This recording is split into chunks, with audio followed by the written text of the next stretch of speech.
Sa isang maliit na barangay sa Laguna, nakatira ang batang si Ana. Mahilig siya sa matatamis at pritong pagkain. Pero may isang problema. Ayaw na ayaw niya ng gulay. Anak, kumain ka na. May pritong isda at gulay. Nay naman bakit laging may gulay? Ayoko po niyan. Pero anak, kailangan niya ng katawang mo. Hindi po. Hindi masarap, hindi ko kakainin kahit kailan. Nagpunta si Ana sa kanyang lona. Ay apo, tulungan mo si Lola magdilig ng gulayan. Ayoko po, Lola. Ayoko sa gulay. Kung ayaw mo sa gulay, ayaw mo rin ba na lumakas at tumalino? Hindi naman po. Ayaw ko lang po kasi ng lasa ng gulay. Isang gabi, Sana wala ng gulay sa mundo. Sana puro fried chicken, fries, ice cream na lang. Kumidlat at lumiwanag ang kwarto. Hindi niya alam, dininig ng isang mahiwagang nilalang ang kanyang hiling.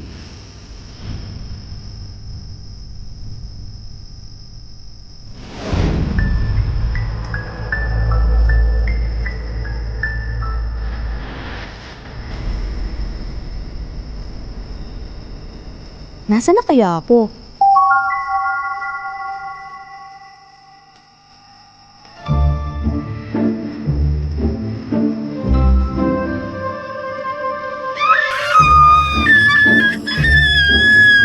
Batang ayaw kumain ng gulay.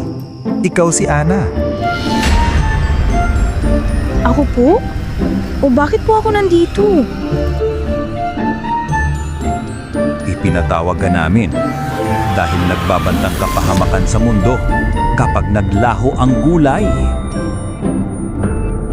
Kung hindi ka kakain ng gulay, unti-unting mawawala ang lakas ng mga bata sa mundo.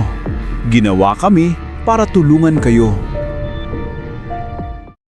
at lumabas ang mga sundalong gulay.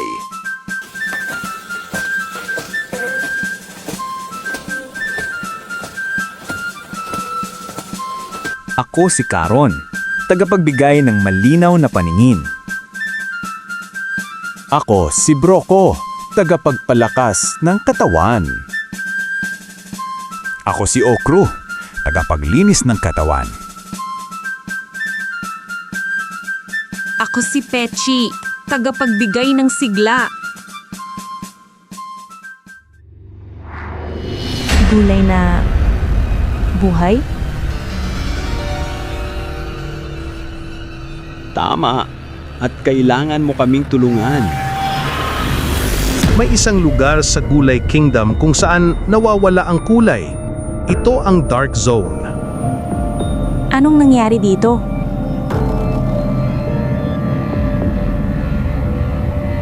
Dahil sa iyong hiling, unti-unting nawala ang lakas namin.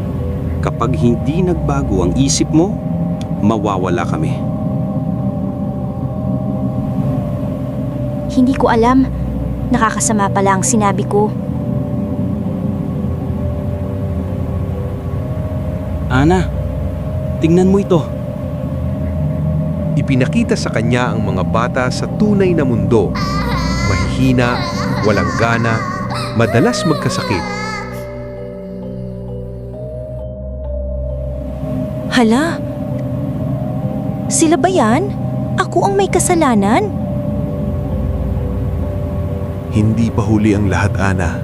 Kailangan mo lang gawin ng isang bagay. Ano po yun? Kumain ka. Kahit isang kagat ng gulay. Ibinigay sa kanya ang maliit na hiwang kalabasa. Kalabasa? Pero ayoko ng lasa. Hindi mo pa natitikman ng tunay, Ana. Subukan mo lang. At sinubukan nga ni Ana. at biglang nagliwanag ang mundo. Mga gulay nagkaroon ng enerhiya.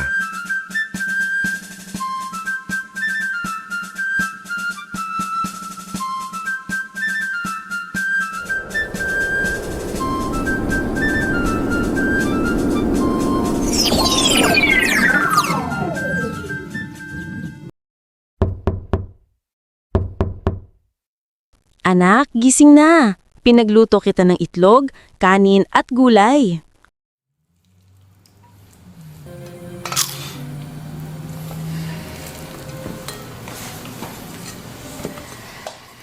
Nay, pwede pong dagdagan ng gulay?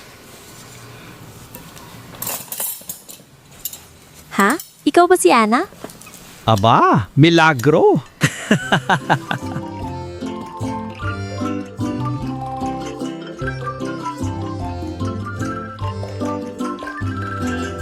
Lola, ang dami palang tulong ng gulay. Pasensya na po kung ayaw ko dati.